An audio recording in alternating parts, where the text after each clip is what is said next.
Hi, and welcome to the Mediatwits. I'm Mark Glaser, executive editor and publisher at MediaShift.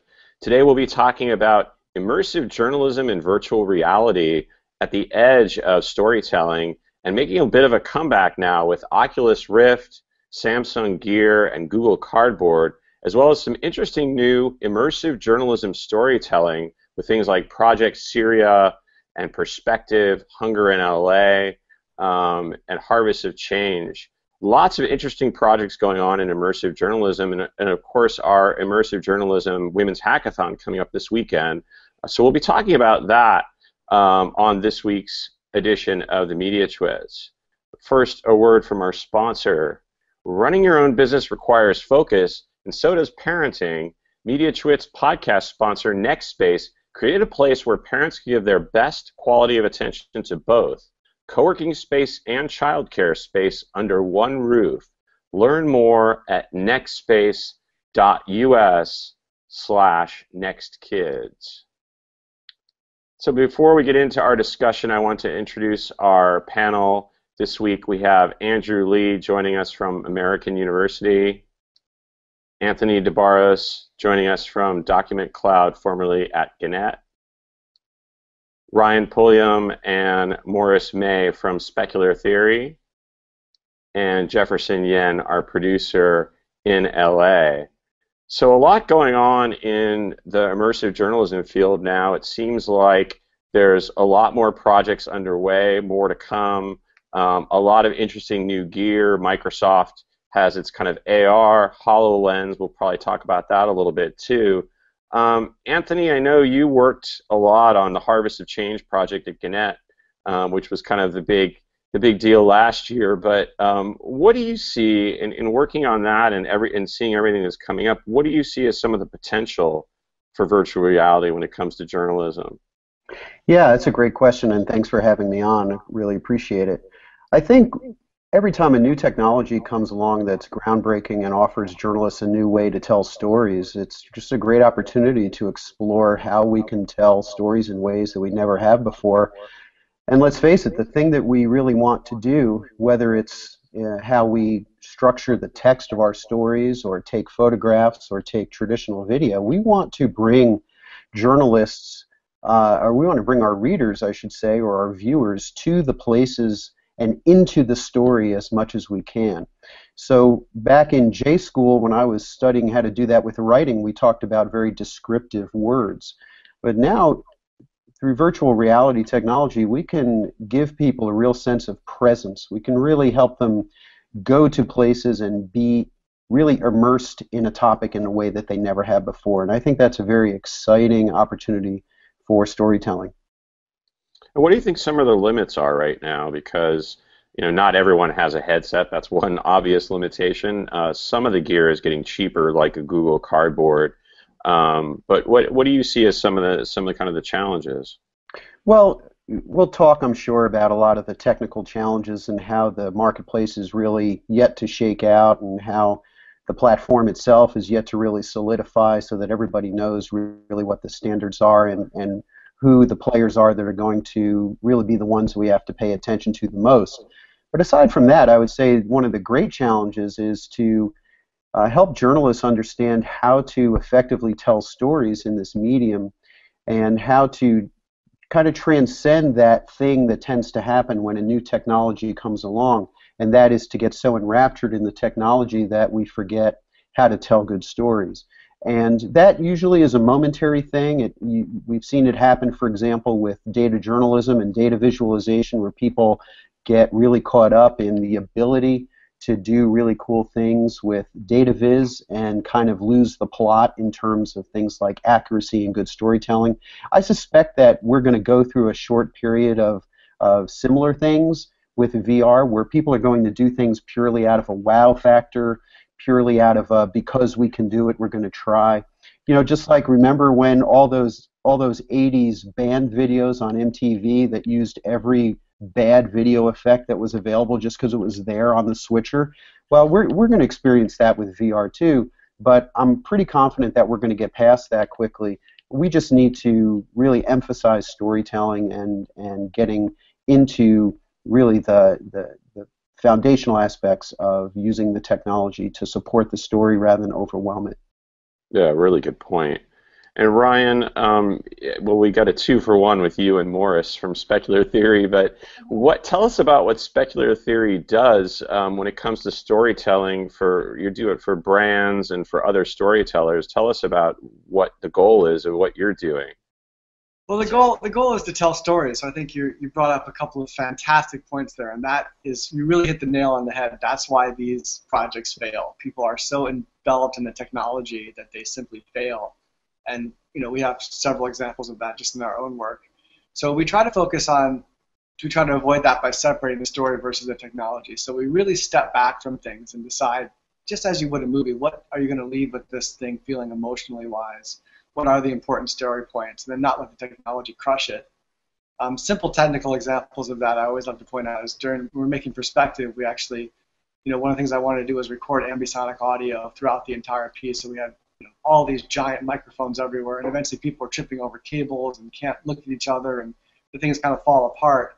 Whereas we eventually strike that whole philosophy. Let's focus on the story. Maybe the sound isn't fully immersive VR, but then we can make these intimate moments. So clear out the crew. A lot of those kind of examples. People get very excited about the technology, and they simply crushes the story. So our mission is really to push the bounds of storytelling. So we separate the technology and the storytellers. We partner with people like Rose Truchet, who doesn't even understand how the technology works, couldn't turn her laptop on, but a genius independent filmmaker. And then we kind of can craft stories based on that. Yeah, I think that's kind of our motto has been that we build the tech to tell the story, but really the meaning behind that is this is an entirely new medium, and that's exciting and it's challenging, but it's really making everyone rethink the way that stories are told, and seeing how virtual reality, really has been called an empathy machine. I think there's a lot there that will be interesting to see how journalists, start shifting their storytelling in that 360 perspective, and like what perspective are we actually seeing in that scene. And generally speaking, I mean, from a VR standpoint, we also kind of have a general rule of thumb, like if it can be created in regular video, then we're not really interested in doing it, because we think that defeats the purpose of virtual reality and 360-degree storytelling. And also on the other side, why should it be VR? Also, is another topic. So if you hit those two subjects on the head, well, you're off to success. You can avoid a lot of failures. So if you had to tell some of the people that you work with just not to do it. We get rid of about 80% of the projects that come in. After Perspective, we had 30 directors come in with their projects, and we basically took on 2 of them. So yeah, that happens a lot.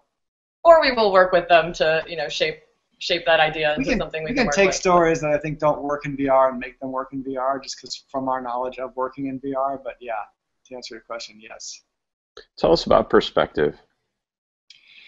Sure. So Perspective essentially is I'll try to make it as short as I can, but I heard interest that Sundance was interested in VR films, and they were taking submissions, so I went to Sundance. I pitched them a lot of our internal projects we were working on. I sort of pitched them the idea that one of the ideas I had was Perspective. The idea behind it is you see a hot button topic happen from one person's perspective, and then you switch to a different person's perspective, and you see that exact same hot button topic.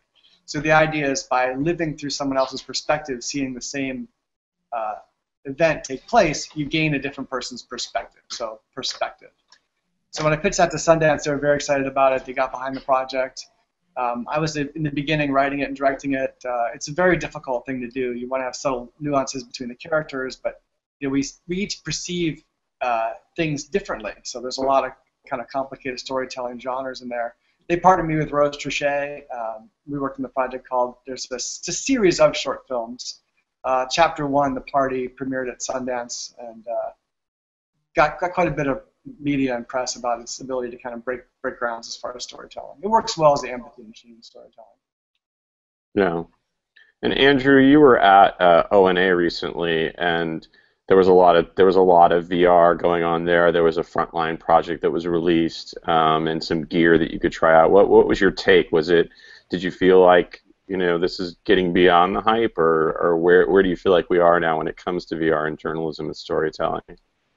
Yeah, I think what you mentioned before, I think we really have turned a corner. I was not a out-of-the-gate fan of VR. We've had these technologies for a long time. There actually was something called QuickTime VR, if you remember way back then. Right. So the whole phenomena of being able to control your environment and see these things is not terribly new. But I think what really turned the corner was, strangely enough, this little chunk of cardboard from Google. It was actually kind of interesting to see that you didn't need a $1,000, $2,000 device and cables coming out of your head into a PC to experience this. And I think what turned the corner for me, not just at O&A, was at the end of my class earlier this year, I happened to get like 15 cardboard units at a recent conference, and just as a whim, as kind of the final thing I did in class, was to give all my students Google Cardboard. They had a mix of iPhones and Android devices, and it wasn't clear it would really work on their phones, but I said, everyone put the cardboard together, stick your phone in this thing, and download this, or go to this YouTube 360 site and take a look at it. And almost every student was completely wowed by it. They said, whoa, this is really amazing, in the fact that they could move around and interact with it, and they saw the possibilities.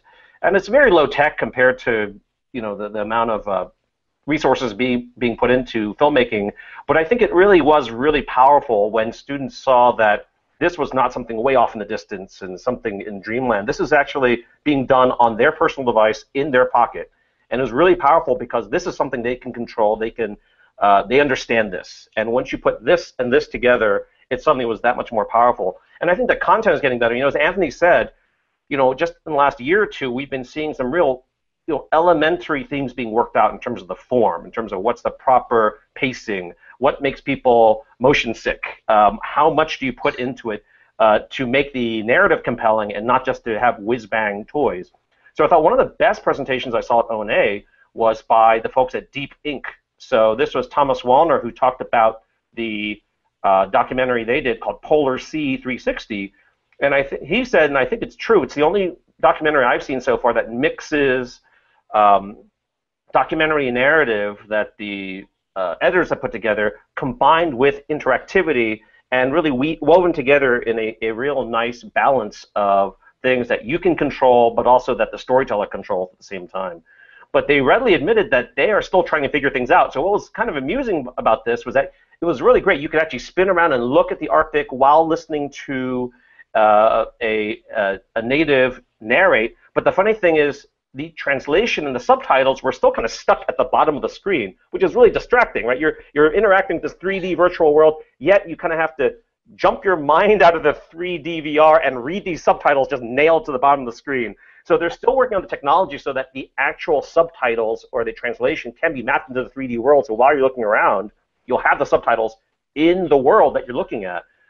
So a lot of these real basic things about visual storytelling are still being worked out because the technology has to catch up to it. But it's really exciting to see this. And we have to remember that the humble mobile device you have in your pocket is incredibly powerful, right? It's a quad-core processor. It can handle graphics that a PC only about 4 or 5 years ago would need a gigantic box and a lot of power to do. So I'm really quite bullish about it now, even though I saw similar things about 2 years ago, but they seemed really far off and really primitive. But I think we really have turned a corner recently, and O&A showed a lot of these cool technologies off. Anthony, I see you nodding about that. Do you agree that you feel like, are you pretty bullish about it? Yeah, I am, and in a couple of ways. I think everybody so far has mentioned in one way or another this idea of being able to spin around and look. And as a journalist, nothing excites me more than this idea of being able to put our readers or viewers into live breaking news situations and give them, to use the word perspective, give them a 360-degree perspective on what's happening. I've said it a few times, but you think about being in war situations or protest situations, riot situations, some type of disaster reporting.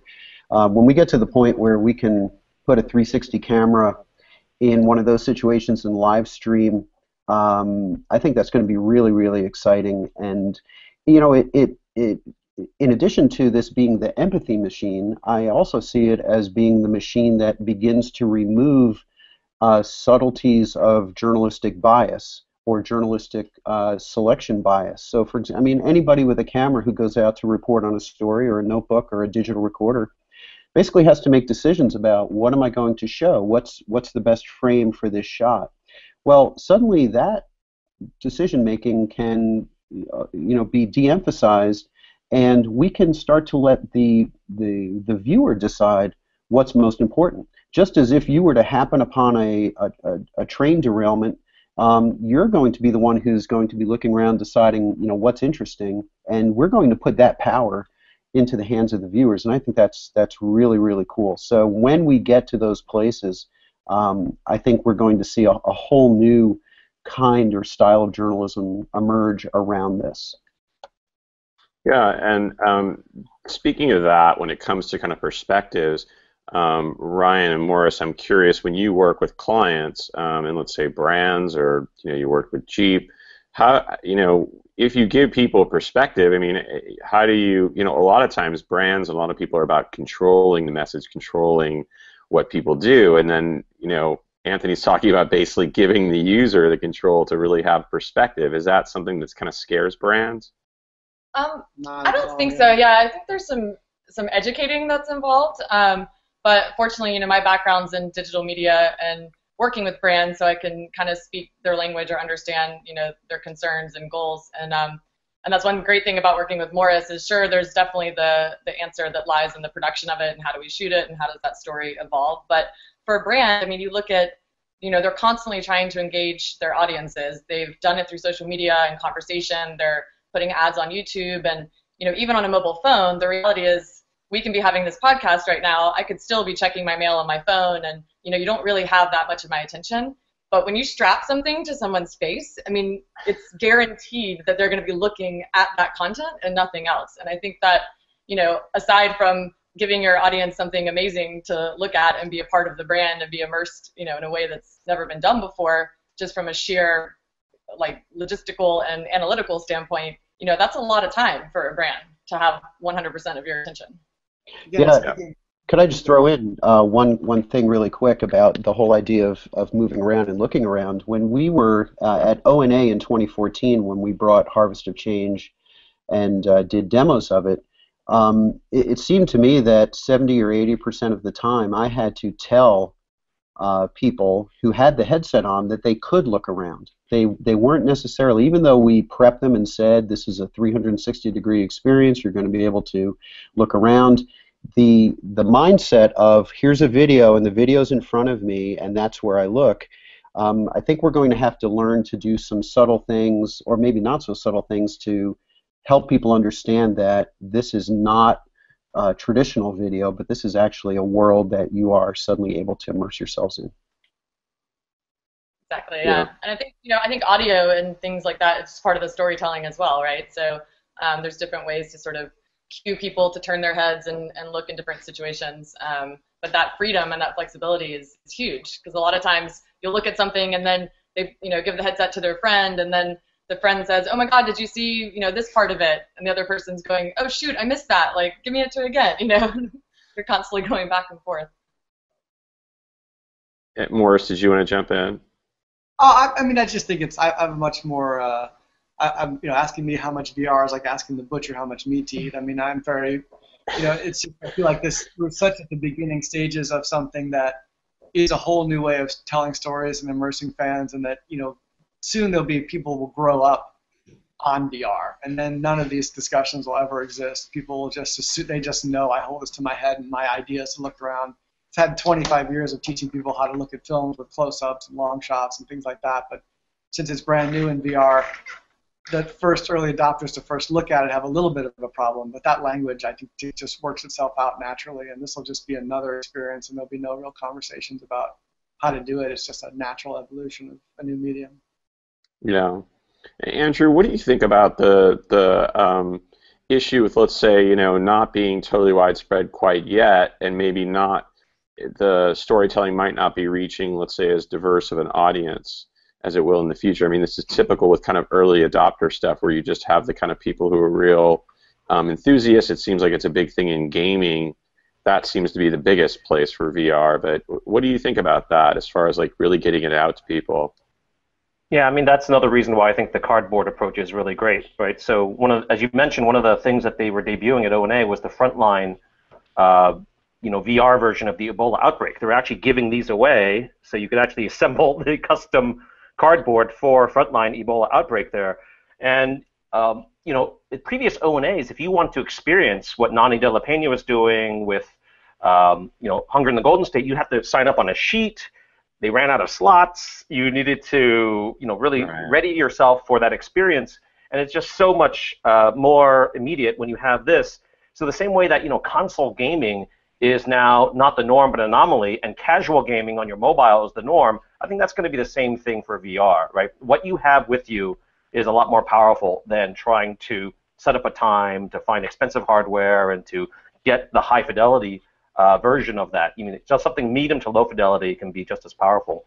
So I was trying out the Frontline documentary, which is really cool, but as you were talking about before, one of the problems so far is that in version 1.0 of these type of documentaries, you still don't have good audio cues to figure out where you should be looking.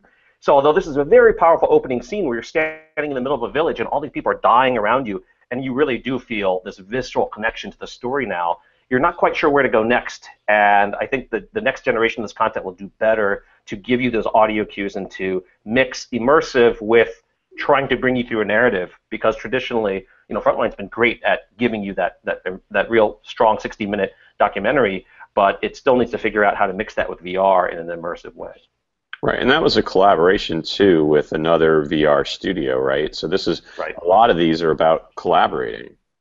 Right, it absolutely is. I mean, if you talk to people in the game world and the movie world, no one ever does anything in isolation. It's all about collaboration, especially with technologies this advanced and with multiple platforms. You really need more collaboration. For example, this Ebola outbreak is only Android. It's not on the iPhone and not on iOS. So it's kind of stranded in just one platform. So you really do need to have more collaboration and make sure it gets to as many platforms as possible.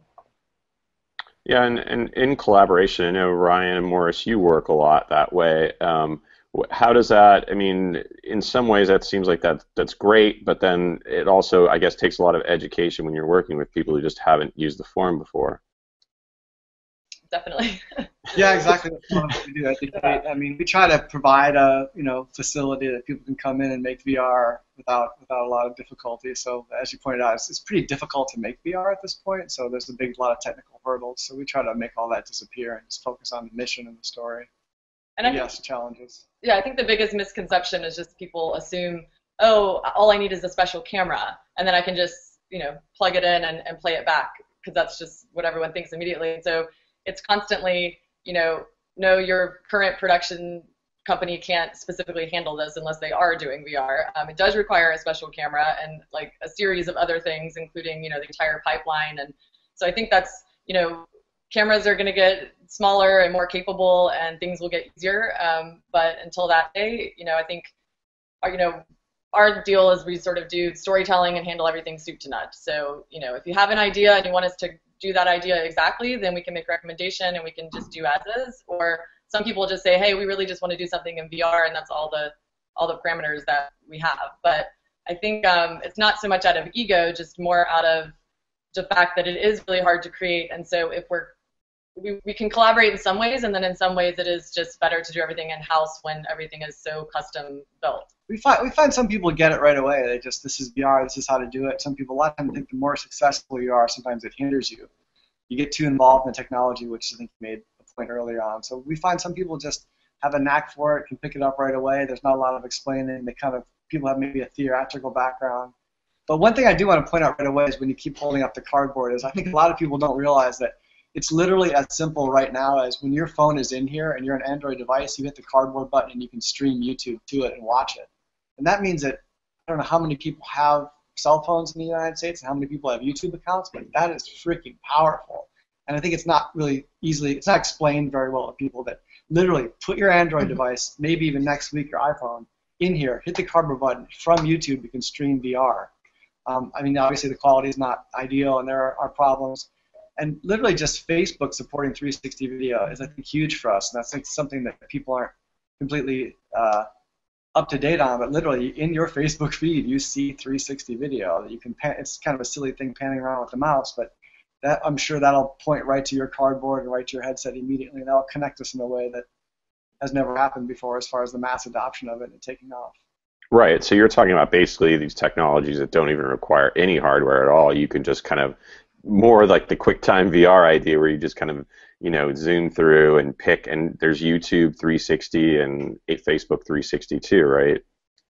Yeah, and people are going nuts over it. I mean, we've posted several things on YouTube 360, and I'm just thinking they haven't even seen the VR yet, and they're just going crazy over 360 video, which I've taken for granted now because it's in our lives, obviously, but you forget that most of the world still doesn't even know about it, and maybe the views aren't going to be as the top person on YouTube, but at the same time, the engagement and the comments that we're getting on these videos is just insane. And they're going nuts. They're like, "Oh my God, the movie's moving with me," and they can't stop talking about it. Yeah. Well, thanks a lot for the discussion. There's a lot to chew on and a lot to think about in the coming years of what the potential is, because it's really out there. I want to thank our panel, Andrew Lih from American University, Anthony DeBarros from DocumentCloud, Ryan Pulliam and Morris May at Specular Theory, our producer Jefferson Yen. You can catch us each and every week on the Mediatwits at MediaShift.org. We're also on SoundCloud and on YouTube. Thanks everyone for joining us, and we'll catch you next week.